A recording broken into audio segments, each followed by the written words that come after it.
Story disclaimer. This story is a work of fiction and is intended for entertainment purposes only. The content includes dark themes, horror elements, and fictional depictions of rituals and sacrifices that are purely imaginative and not reflective of any real-life practices or beliefs. Viewer discretion is advised. This video is not suitable for younger audiences, and parental guidance is recommended. The story does not endorse or promote any harmful behavior, violence, or dangerous activities. Please note that all characters, events, and settings are entirely fictional and created for the purpose of storytelling. Any resemblance to actual persons, living or dead, or actual events, is purely coincidental. Kwame's journey takes a dark and mysterious turn as he uncovers the secrets of a mansion that manipulates desires and fears, trapping those who dare to enter. Guided by whispers, cryptic symbols, and encounters with enigmatic figures, Kwame must confront hidden truths, face illusions, and battle Madam Esi's power to break free from the mansion's grasp.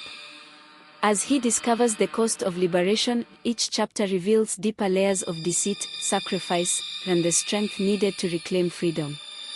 Will Kwame's resolve be enough to save his family and himself, or will the mansion consume him entirely? The next morning, Kwame felt a renewed sense of determination. He had to find the key. He had to figure out what Madam Esi was hiding and how the mansion had such power over him and his family. As he walked in the garden, trimming the hedges, he noticed something he hadn't seen before. A window, high up on the third floor of the mansion, was slightly ajar. It was strange because the rest of the house was always so meticulously maintained. No doors or windows were ever left open. Kwame felt a pull, the strange urge to investigate. Something about that window called to him. After dinner, when Madam Esi had left the mansion as she always did, Kwame decided to take a risk. He quietly made his way through the grand halls of the mansion, climbing the grand staircase to the third floor.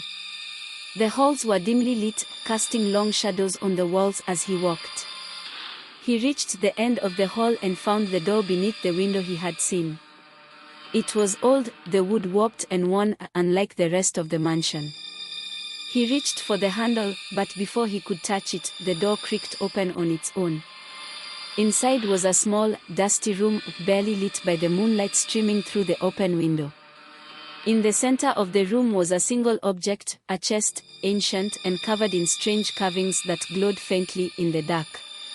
Kwame stepped closer, his heart racing. This had to be it. This had to be the key. But as he reached for the chest, the door slammed shut behind him. The air grew cold, and the whispers returned, louder now, circling him like a storm. "Don't open it," the voices warned. "It's a trap." Kwame hesitated. Every instinct screamed at him to leave the room, but he couldn't. Something deeper, something more powerful urged him forward. He reached out and touched the chest. The moment Kwame's fingers touched the chest, it began to tremble, vibrating with an eerie energy. The carvings on its surface pulsed with light, growing brighter and brighter until the entire room was bathed in an unnatural glow. Kwame stepped back, his heart pounding as the lid slowly creaked open on its own. Inside the chest, there was no treasure, no key, but a book. A leather-bound tome that looked as ancient as the mansion itself. Its cover was blank, devoid of any title or markings, but as Kwame stared at it, he felt the weight of its power pressing down on him. He reached for the book, and the moment his hand touched its surface, the whispers grew deafening, filling the room with their cacophony. They weren't warnings anymore. They were desperate cries, pleading with him to stop, to leave. But Kwame was drawn to the book, compelled by something he couldn't explain. He opened the cover, and as he did, the room seemed to spin. The air grew thick, the shadows deepening around him until the world outside the book ceased to exist. The first page was blank, but as Kwame stared at it, words began to appear, written in a language he didn't understand. The letters twisted and morphed on the page, reshaping themselves into symbols that made his head ache just to look at them. And then, the voice came, not a whisper, but a voice so clear, so powerful, it drowned out everything else. The mansion is alive, Kwame. It is not a place but a force. And you have awakened it. Kwame's breath caught in his throat. The book had spoken to him. He wanted to drop it, to run, but his hands wouldn't obey. He was trapped, held in place by the power of the book, by the mansion itself. Kwame's mind raced as the voice continued. You were chosen, Kwame. The mansion called to you because it saw something in you. You have the power to control it, to bend its will. But there is a price. What price? Kwame managed to choke out, his voice barely a whisper. The book's pages turned on their own, revealing more of the strange symbols. To free your family, to escape this place, you must become part of it. You must take your place in its legacy. Kwame's heart sank. He knew what that meant. He would have to give up his freedom, his life, to save his family. But could he do it? Could he give up everything for them? Before he could decide, the door to the room burst open, and Madam Esi stood in the doorway, her eyes blazing with fury. You've gone too far, Kwame, she hissed, her voice dripping with menace. You've seen what you shouldn't have. Kwame backed away from the chest, but it was too late. The book had already awakened something inside him, something dark and powerful. Madam Esi stepped into the room, her presence filling it with an oppressive force. You think you can defy me? You are nothing without this mansion. Without me. Kwame's hands clenched into fists, the power of the book coursing through him. He could feel it, the mansion's energy, pulsing in his veins. For the first time since he arrived, he felt like he had a choice. He could fight back. Madam Esi's eyes narrowed, as if she could sense the shift in him. You don't know what you're dealing with, boy. This mansion will consume you, just like it consumed your family. Kwame's jaw tightened. Not if I stop you fast. The room grew colder, the shadows swirling faster. The stage was set for a showdown, but this time, Kwame wasn't the same innocent boy who had come to the mansion. He was something more, something dangerous. And the mansion wasn't the only one with dark secrets anymore. Kwame stood, eyes locked with Madam Esi. The energy from the mansion coursed through him, yet there was a tension in the air so thick it felt like the walls themselves were holding their breath. I can feel it, Madam Esi whispered, her tone changing. You've awakened something inside the mansion. But do you really think you're in control? She smiled, but it wasn't a kind smile, it was cold, calculating, as though she knew something Kwame didn't.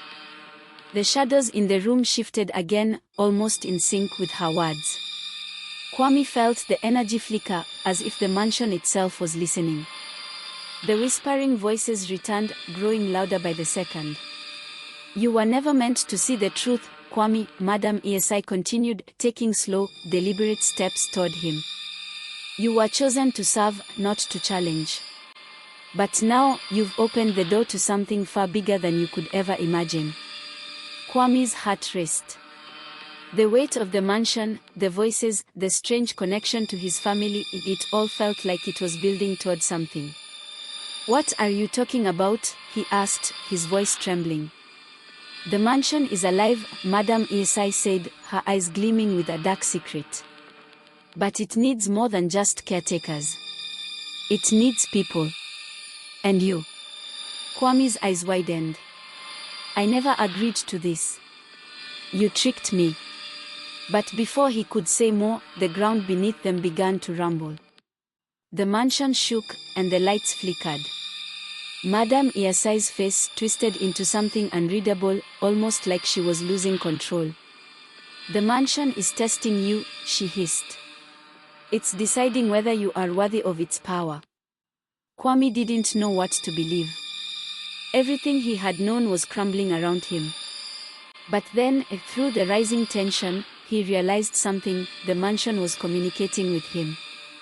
The whispers, the shadows, they were leading him toward something, not just trapping him. He just had to figure out what. Suddenly, the walls of the room shifted, and behind Madam Esi, a narrow passageway opened up. It wasn't there before, at least not visibly. The walls themselves seemed to rearrange, revealing a hidden door. "What is this?" Kwame muttered, stepping forward. Madam Esi's eyes flashed. "No," she snapped. "You cannot go there. That's not for you." But Kwame was drawn to the passage. The whispers in his head grew louder, guiding him toward it. He had to know what was behind the door. The key to everything, the answers he so desperately needed, was somewhere inside. "I'll find out what you're hiding," Kwame said, more to himself than to her. Without thinking, he sprinted toward the passageway, ignoring Madam Esi's shouts behind him. As soon as he stepped inside, the air grew heavier, colder. The whispers were everywhere now, echoing off the narrow stone walls. The passage seemed endless, twisting and turning with no clear end in sight. And then, without warning, the passage opened up into a massive underground chamber, unlike anything Kwame had ever seen before. It was lined with ancient symbols, just like the ones in the book, glowing faintly in the dark. At the center of the chamber stood a massive stone pedestal, and on top of it, something unexpected, a mirror. Kwame approached the mirror cautiously, his heart pounding in his chest. It was an ordinary-looking mirror, tall and ornate, with intricate carvings around its edges. But there was something eerie about the way it stood in the center of the chamber, like it didn't belong there. As he stepped closer, he caught his reflection, and gasped. It wasn't just his reflection staring back at him. There, in the glass, he saw them, his family. His brothers, his sisters, his mother and father, all trapped inside the reflection. Their eyes were wide with fear, their mouths moving as if they were talking, but no sound came through. What is this?" Kwame whispered, reaching out to touch the glass. The moment his fingers brushed the surface, the mirror shimmered, and the reflection changed.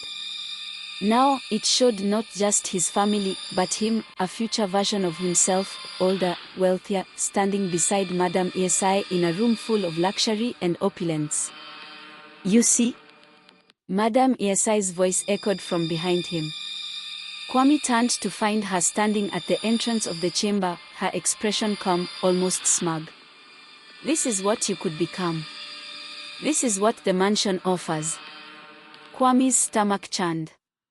"You trapped them here," he said, his voice barely a whisper. "My family, they're stuck in this mirror, aren't they?" Madam Esi tilted her head slightly, a ghost of a smile on her lips. "They are part of the mansion now, just as you will be if you continue down this path. But look at the reward you'll gain. Power, wealth, everything you've ever wanted." Kwame's eyes flickered back to the mirror, the image of his future self smiling at him. It was everything he'd ever dreamed of: freedom from poverty, the ability to help his family, a life of ease. But at what cost? Kwame stood frozen, staring at the vision in the mirror. The wealth, the power, it all seemed so close, so attainable. But the image of his trapped family gnawed at him, their silent screams echoing in his mind. Madam Esi's voice broke the silence. "All it takes is one choice, Kwame. A simple decision, and you can have everything. You don't have to live in poverty anymore. You can save your village, your siblings, all of them." Kwame turned to her, his fists clenched. "You think I'd trade my family's freedom for this?" His voice cracked with anger. "I won't be part of your twisted plan."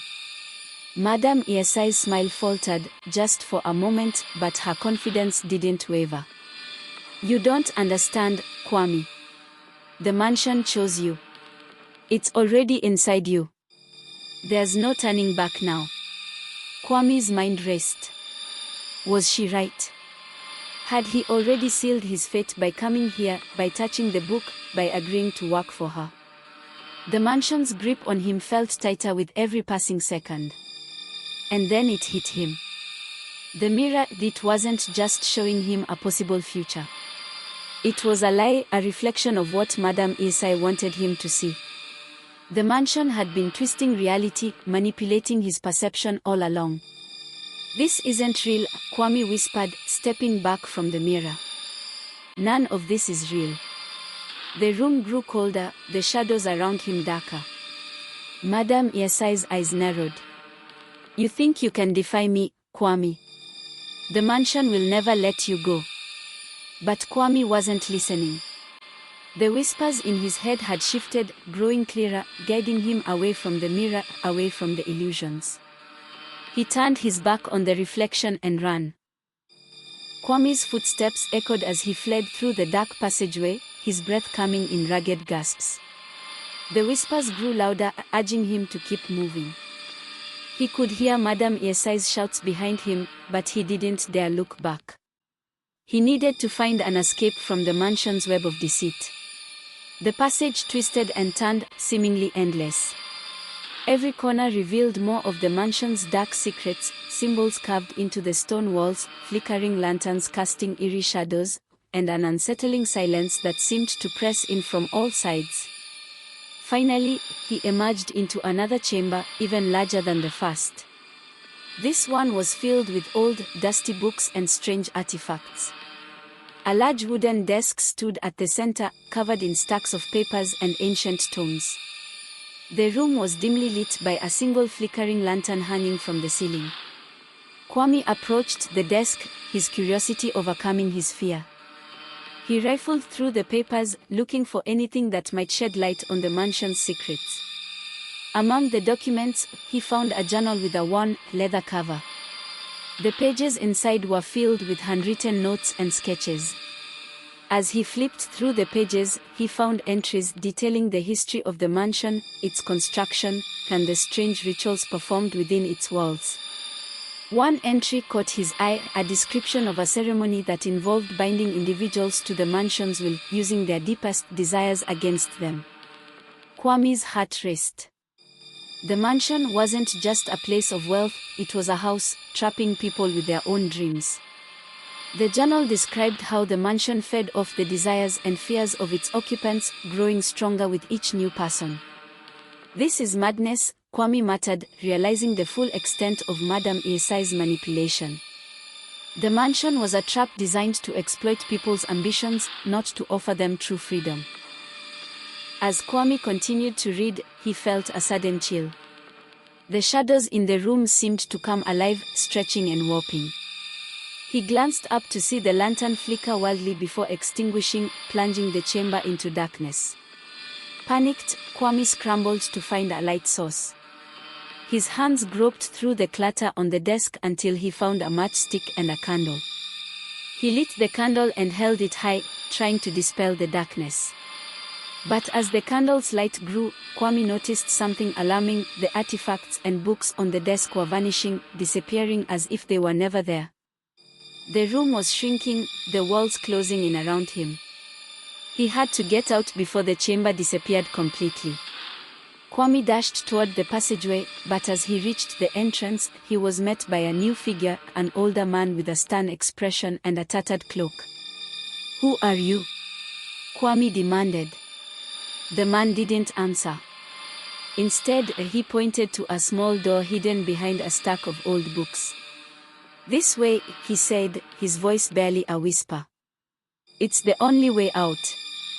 Kwame hesitated, but the chamber was collapsing around him. He had no choice. He squeezed through the small door and found himself in a narrow corridor lined with more symbols and carvings. The air was thick with the smell of damp earth. "Thank you," Kwame said as he turned to thank the mysterious man, but he was gone, as if he had never been there. The corridor led to a staircase that spiraled upward. Kwame climbed the stairs, determined to find a way out of the mansion's dark grip.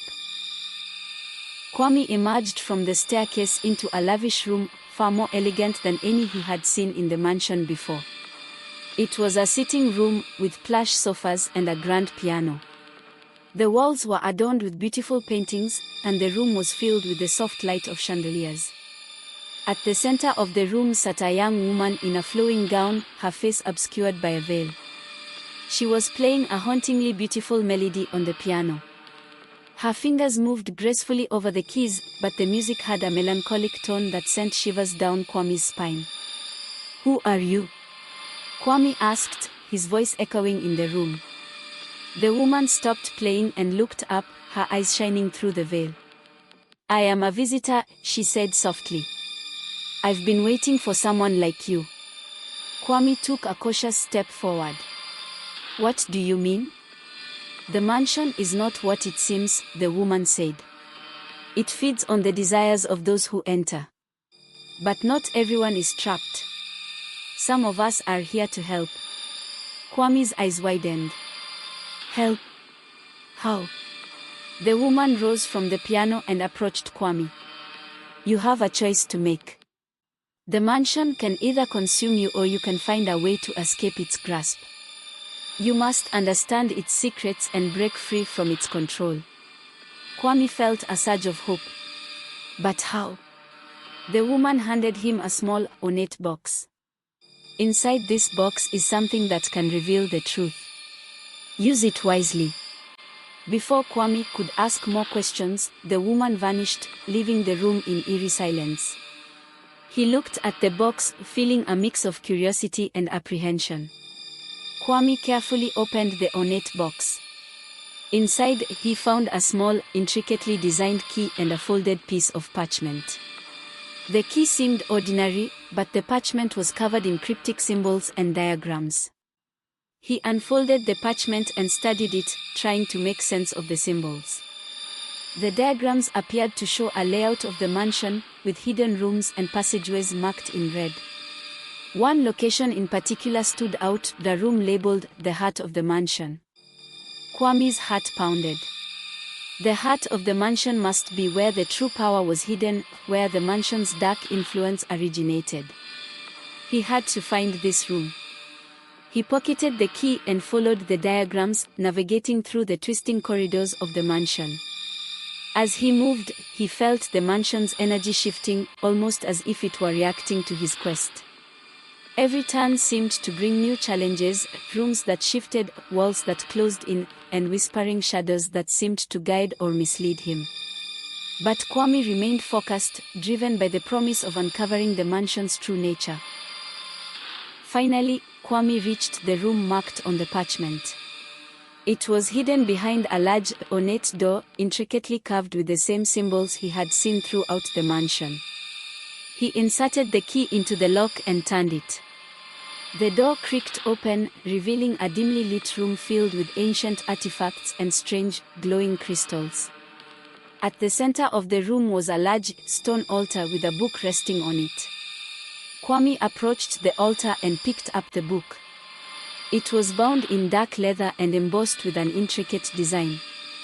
He opened it carefully, revealing pages filled with more symbols and text. As he read, he discovered that the book contained the secrets of the mansion's power, the rituals and incantations that bound people to its will. It was a manual of manipulation, detailing how the mansion used people's desires and fears to maintain control. Kwame's blood ran cold. The mansion's power wasn't just about wealth, it was about psychological control, feeding off the deepest fears and ambitions of its occupants. The book detailed a way to break the mansion's hold, but it required a sacrifice, one that would test Kwame's resolve. Kwame read through the book, understanding the final ritual needed to free himself and his family from the mansion's influence. The ritual required a deep personal truth to be revealed, something hidden and painful. He realized he had to confront his own fears and regrets. The mansion had manipulated him by feeding off his deepest desires. To break free, he needed to face the truth about himself, his own weaknesses, his mistakes, and the guilt he carried. Kwame sat down and began to reflect on his life. He thought about his family, his past choices, and the sacrifices he had made. Each revelation was painful, but it was necessary. He had to confront these truths head-on. As he delved into his memories, the room around him began to change. The walls seemed to pulse, the shadows growing darker. The mansion was reacting to his inner turmoil, but Kwame pressed on. With the truth revealed, Kwame prepared to perform the final ritual. He followed the instructions in the book, chanting the incantations and placing the book on the altar. The room was filled with an eerie glow, and the air crackled with energy. Madam Esi appeared at the entrance, her face twisted with rage. "You think you can undo everything with your pathetic little ritual," she sneered. Kwame stood firm. "It's not just about undoing, it's about understanding. The mansion thrives on lies and fears. By facing the truth, I can break its hold." The room shook, the energy swirling around them. Madam Esi's expression faltered, and for a moment, she seemed vulnerable. The mansion's power was waning, unable to withstand the truth Kwame was wielding. Kwame continued the ritual, his voice steady and strong. The energy in the room intensified, and the mansion's hold began to crumble. The shadows retreated, the whispers faded, and the oppressive atmosphere lifted. As the ritual concluded, the mansion fell silent. The walls stopped shifting, the shadows receded, and the air cleared. Kwame felt a sense of relief wash over him. The mansion's dark influence was finally broken. He emerged from the chamber, the mansion now calm and still. The oppressive atmosphere had lifted, replaced by a sense of peace. Kwame knew that the mansion's secrets had been revealed, and its power was no longer a threat. Madam Esi was nowhere to be seen. Kwame wondered if she had vanished along with the mansion's dark influence, or if she was still lurking somewhere, waiting for another chance. As Kwame left the mansion, he saw the first light of dawn breaking through the clouds. The world outside was bright and new, a stark contrast to the darkness he had left behind. He knew that the journey had changed him forever, but he was ready to face whatever came next. The mansion was no longer a place of fear and manipulation. It had been transformed into a symbol of truth and redemption. Kwame had faced his deepest fears and emerged victorious, and now, he was free to embrace a new beginning. Kwame returned to his village still with doubt in his mind as to whether the mansion had let go of his family, his heart filled with fear. As he approached the village, from a distance we could see some children playing, women fetching water and men working in the fields, but still he thought his mind was playing tricks on him. But as he got nearer, he realized his village was back to normal. Kwame broke down and cried. His intentions was always to help his family. The reunion with them was a huge celebration, with every villager bringing something small to celebrate his return. They lived in poverty, but in peace and happiness. Kwame learned that true happiness comes from those who truly loves him, but not wealth.